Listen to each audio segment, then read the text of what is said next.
অনেক দিন পরে বিরিয়ানি হাউসে চলে আসলাম বিরিয়ানি খাবো বলে। তো এটা হচ্ছে কাচ্চি বিরিয়ানি। তো কোন দিক থেকে মনে হচ্ছে এটা কাচ্চি বিরিয়ানি, আর এর মাংসটা যে কি বিচ্ছিরি, মানে এত হার্ড, মানে তুষ হয়ে গেছে, প্রায় কোনো রস কষ নেই, কিছু নেই, বিচ্ছিরি অবস্থা। পরে আমার হাজব্যান্ডে বললাম আমি বিরিয়ানি খাবো না, পরে এটা আমি খিচুড়ি নিয়েছি। বললাম যাক ওটা সে এটা ভালো, মানে কোনো রকম, তাও খুব বেশি ভালো লাগেনি। তারপরে নিয়ে নিয়েছি দুটো পেপসি। তো এটা ছিল আমাদের আজকের লাঞ্চ। তো আসলে আজকের অভিজ্ঞতাটা খুবই খারাপ।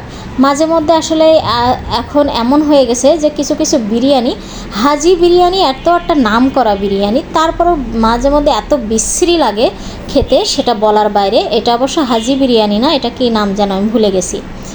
বাট আজকে মানে খাইতে বসে আমার মেজাজ খারাপ হয়ে গেছে, মানে না খেতে পারছি না, মনে করেন মনে শান্তি লাগছে। কারণ যে খাবারটা টাকা দিয়ে কিনবো, যদি একটু শান্তি মতো নাই খেতে পারি, তো আসলে সেটা ভাষায় কিছু বলার নেই আর কি।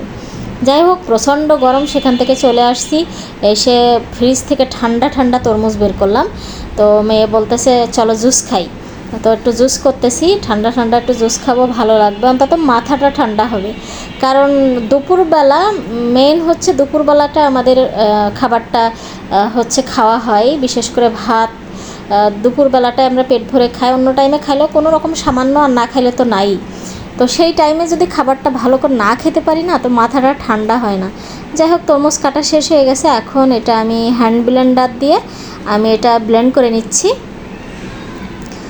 তো আমার অভিজ্ঞতাটা আজকে খুবই ছিল, মানে মাঝে মধ্যে আসলে এরকমই হয়। বাইরে তো প্রচুর খাওয়া দাওয়া করি, তো খাইতে গেলে দেখা যায় এমন বাজে হয়ে যায়, মানে খুবই বিরক্ত লাগে। কিন্তু তারপরও কিছু করার নেই, খাবার খেতে যেহেতু ভালোবাসি, প্রায় সময় বাইরের খাবার ট্রাই করি।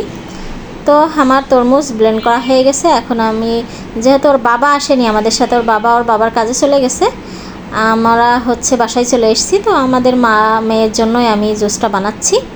তো এই ছাঁকনিতে বা এটা ঢালা ঝামেলা হয়ে যাচ্ছে, তো আমি আলাদাভাবে ছাঁকনি করে নিয়েছি, এখন গ্লাসে ঢেলে নিলাম।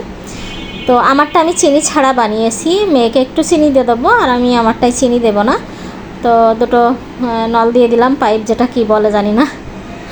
যাই হোক, বরফ দিয়ে দিলাম, একদম আরও ঠান্ডা যাতে হয় এই জন্য বরফ দিয়ে দিলাম।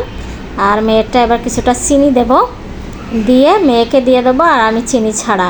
তো মানে অন্তত এই তরমুজের জুসটা খেয়ে কিছুটা মনে হচ্ছে যে না, শান্তি পেয়েছি। কারণ দুপুরের খাবারটা তো বাজে ছিল। আমার হাতের তৈরি তরমুজটা, এই জুসটা খেয়ে একটু ভালো লেগেছে। তো কেমন লেগেছে আমার ছোট্ট একটা ভিডিও, সবাই কমেন্ট করে জানাবেন। ভালো থাকবেন, বিদায় নিচ্ছি, আল্লাহ হাফেজ, সবাই ভালো।